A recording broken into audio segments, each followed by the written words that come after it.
What is going on, Armchair Army Nation? This is the Armchair Army podcast. I know during the holidays it's been a little sparse, so we've been trying to get you as much content as we can. But this one is going out on December 29th, and then we will have the next one next Friday because New Year's falls on the Monday, and then the following Tuesday we will not have a podcast. But regardless, we have a great show for you today. We have regional roundup and good vibes, bad vibes that you're not going to want to miss. We have a lot of NFL talk as well as we near the playoffs. And then, of course, college football taking a little bit of a backseat because of bowl season, but we will get to all of that. So without further ado, let's roll.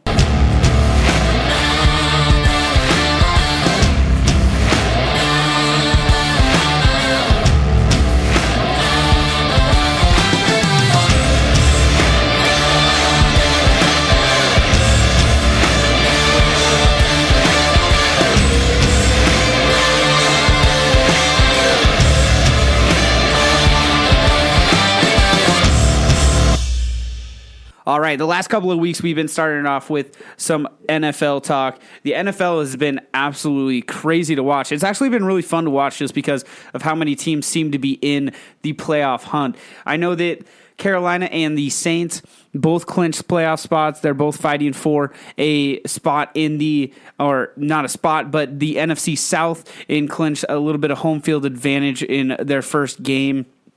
But regardless, the regional news for that is the Seattle Seahawks. The Hawks go to Dallas. They beat Dallas. And honestly, it looked like it was more impressive, or I guess unimpressive for Dallas than I was impressed with Seattle. And it didn't seem like the Seahawks really won that game. It seemed like the Dallas Cowboys lost that game. Des Bryant, atrocious. Dak Prescott, atrocious. Threw a pick six over the head of Ezekiel Elliott. It was just a weird game. Like, I just, as a Seahawks fan, you just felt like you almost didn't deserve to win that game, but you did anyways. But that puts us one game outside of the playoffs. The playoff picture now is the Falcons have to lose to the Panthers at home, and the Seattle Seahawks have to win against the Arizona Cardinals at CenturyLink Field. So a little bit of good luck has to happen for the Seattle Seahawks in order for them to get to the playoffs. And even when they're there, it kind of feels like a lost victory because they don't have any home field advantage. They don't play very well on the road. So it'll be really interesting to see how the Seahawks do if they get to the playoffs. But there's so many good teams that are representing the NFC that it's going to be really hard to get past the Panthers, the Saints, and even a banged up Eagles team. It's going to be a lot tougher than it has in your years past. But I wanted to talk about the Cowboys a little bit and Des Bryant. So Des Bryant has a atrocious game. He has a fumble, doesn't show up in the fourth quarter. And then they asked him about 2018 being a free agent, if he'll take a pay cut to stay with Cowboys, and he straight up declined it. That's weird. Like, I've never been a huge fan of Dez because I've always thought he was super selfish and just looking out for himself. Not being a huge Cowboys fan, I haven't watched a lot of him play, so I know that he's been a great asset for their team, but on the same side, he's been a little bit of a distraction. He's been here and there in the media, and overall, it just seems like as Cowboy fans would have it, it wouldn't be as bad as if Des Bryant packed his bags and left in 2018. Free some salary cap space, get a few young guys in the roster. I know Ryan Switzer is going to be a pretty good asset for the Cowboys moving forward, not just as a returner, but a wide receiver as well. So it might be best for the Cowboys to move forward. In other news as well, Earl Thomas, if you didn't see it, Earl Thomas went into the Cowboys locker room after the game and told Jason Garrett to come get me. If you don't know, he is a free agent in 2018.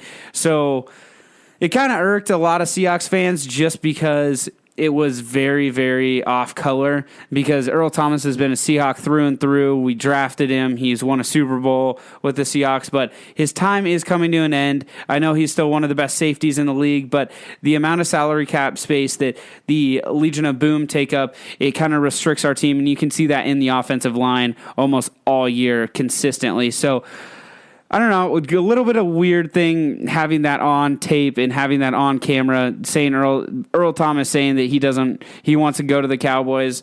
A lot of irked Seattle Seahawks fans, and quite frankly, I wasn't really upset. I was just kind of like, that's just such a dumb thing to say in front of the media. And of course, like, if you shoot a text, if you talk behind closed doors, that's one thing, but to make everybody know that you want to go to the Cowboys after being still on the roster for a Seahawks team that's trying to make the playoffs. Weird scenario. Didn't love it, but, Legion of Boom is going to do their thing. Even Earl Thomas, he's probably the most quiet one, but he's still going to do his thing. So you can't fault him there. All of this NFL talk, it seems like college basketball, college football, even the bowl games have been kind of like overshadowed. And I just want to talk about the bowl games a little bit. And honestly, like, I tried to watch some of these bowl games. Atrocious. Watching Duke in Northern Illinois over the break, there's no way that the ratings even matched up a little bit to what they wanted throughout the bowl season. I know that we have Texas and Missouri that played, Arizona and Purdue.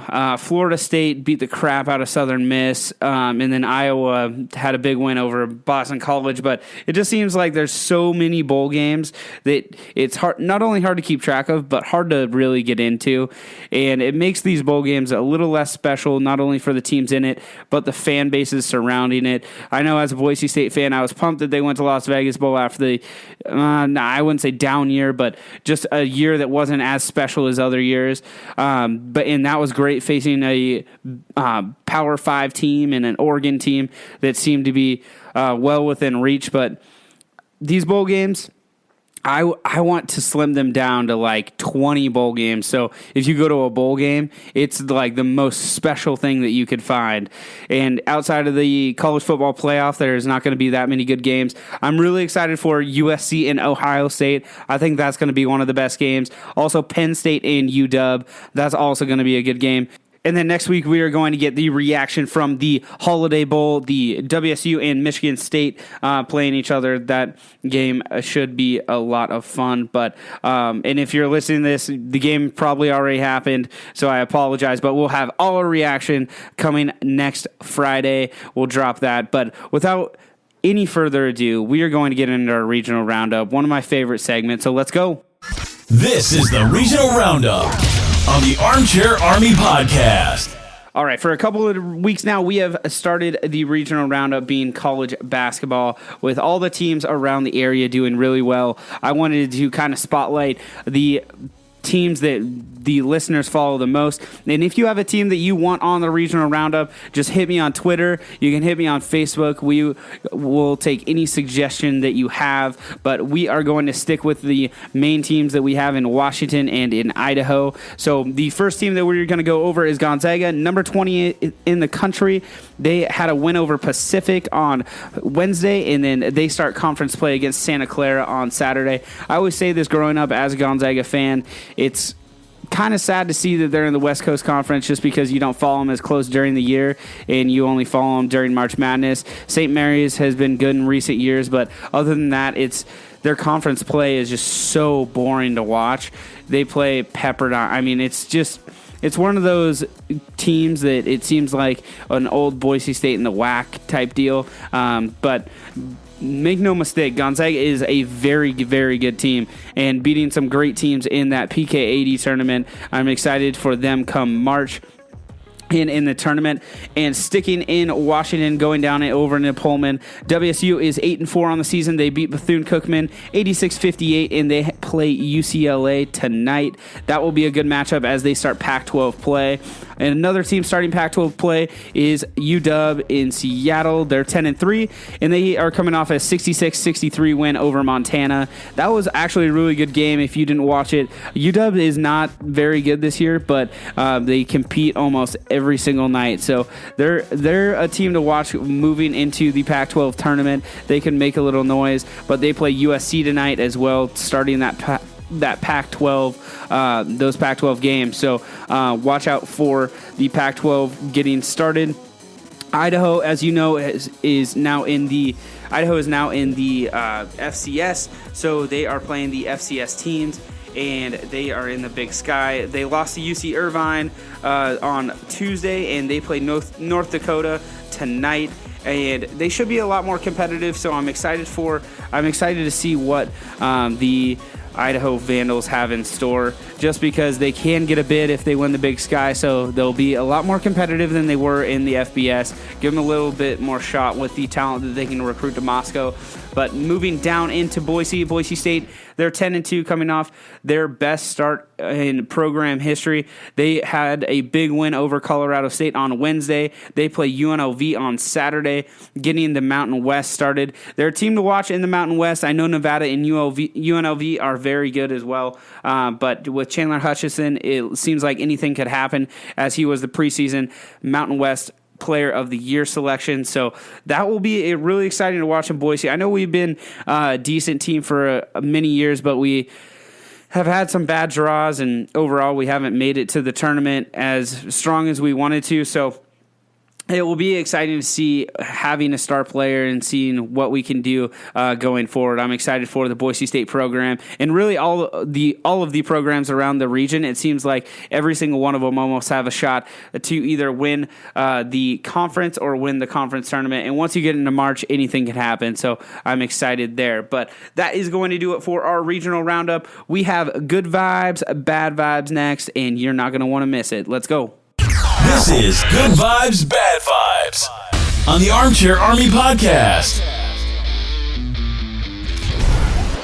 All right, we are starting off with the good vibe today. The good vibe is going to be the Browns are almost 0-16. I don't know how they do it every year. It's becoming pretty impressive, quite honestly. The fact that Hugh Jackson still has a job, I mean, he has to be the greatest coach in the goddamn world. 0-16, and his record with the Browns, I'm pretty sure he's won 2 games, maybe 3 games in the past 3 years. But that being the case, and the Browns really not having any upside, probably drafting yet again another quarterback in the first round. I mean, they're throwing a damn parade for the Browns if they go 0-16. So there's more people rooting for them to go 0-16 than there are actually rooting for them to win a game, which is really sad, quite honestly. If I was one of their fans, that would be awful. I mean, coming as like a sympathetic Mariners fan that never makes it to the playoffs, that sucks. But at least we have some perks during the year. Like we have a couple walk-offs, maybe a little Robbie Cano action sometimes, and Nelson Cruz bomb. There's something to root for. I just feel like watching the Browns, there's literally nothing to root for. But 0-16 is weirdly something to look for. So that's my good vibe, honestly. Good vibe, Browns almost 0-16 as they move into week 17. And my bad vibe is going to be James Harrison. So I was pumped that James Harrison got on the Patriots just for him trying to win another Super Bowl. But then I read the stories about him basically forcing his way out of Pittsburgh and on to the Patriots, which is the second time this year as one of the Bennett brothers decided that he didn't want to play for Green Bay anymore and then went to the Patriots. It seems like the Patriots should be either fined. There has to be some sort of like collusion that's going on between the player and the Patriots, trying to force their way off a team and then going to the Patriots and helping them on their playoff run. I know they're veterans and they want to win, but it seems like it's a lot sketchier than normal. And the trade, the NFL has to enforce either like a trade deadline, I know they have a trade deadline, but like a waiver pickup line, because the Patriots consistently pick up these players week 17, week 16, and get like instantly better.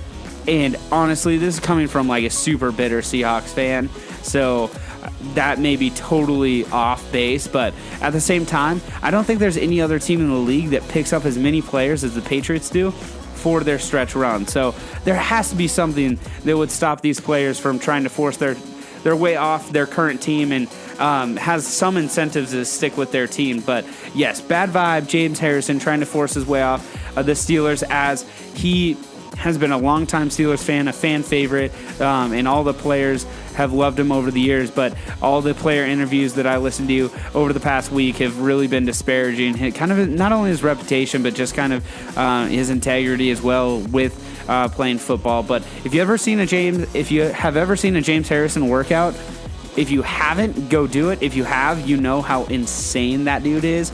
He's 39 years old, and he could probably play, it seems like, another 5 years. But that is my good vibe, bad vibe of the week. We are going to be back with you on Friday.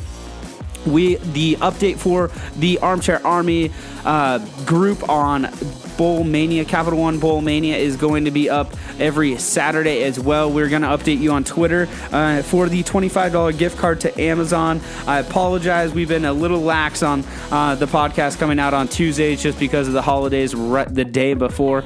But no matter, once the new year starts, we are going to kick it into high gear and have some great guests for you. As I said, we have the Mariner minor leaguer that's coming on the podcast, who is going to be vying for a starting spot as well under Mike Zunino. Just a little hint there. But thank you guys for listening. Thank you guys for bearing with me through the holidays. It's been awesome. All of the support that we've gotten over the holidays, going back home and hearing how much everybody loves the podcast and wants other people on the podcast. I appreciate you guys listening, and a little bit of the update for the Schmick Showdown as well. Because of the holidays, it's interfered with a couple of interviews, but he will be back on next week for the Schmick Showdown. So it's going to be a lot of fun. We're going to crank it up during the new year, so stay tuned. Thank you guys for listening. Have a great rest of your holiday week.